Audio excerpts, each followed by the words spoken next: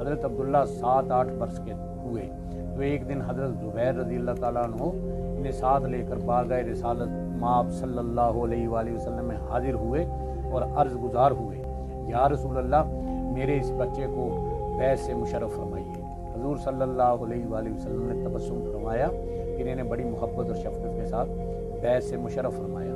ام المومنین حضرت عائشہ صدیقہ رضی اللہ تعالیٰ عنہا کو اپنی بہن اسماء رضی اللہ تعالیٰ عنہا کے اس فرزند سے بہت زیادہ محبت تھی، اس لیے عبداللہ بن زبیر بھی والدہ کے ساتھ اور کبھی تنہا ان کی خدمت میں بھی حاضر رہتے تھے۔ آپ کا حافظہ بہت مضبوط اور قوی تھا۔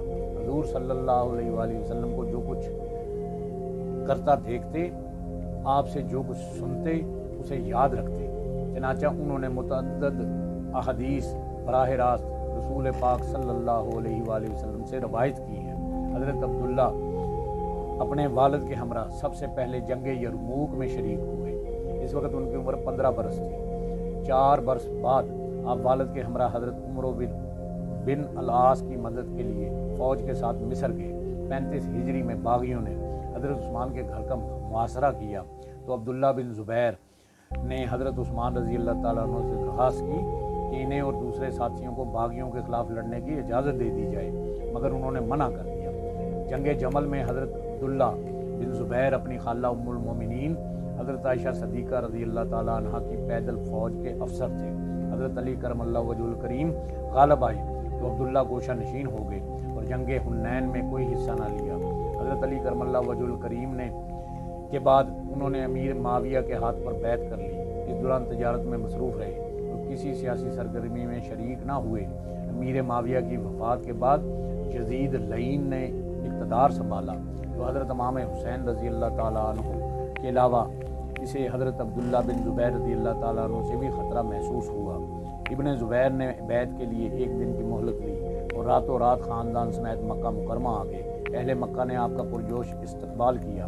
دوسری جانب حضرت امام حسین رضی اللہ تعالیٰ عنہ شہید کر دیے گئے اور واقعہ کربلا وارد ہو گیا تو سب لوگ عبداللہ بن زبیر کے گرد جمع ہو گئے اور آپ کی خلافت کی بیعت کر لی۔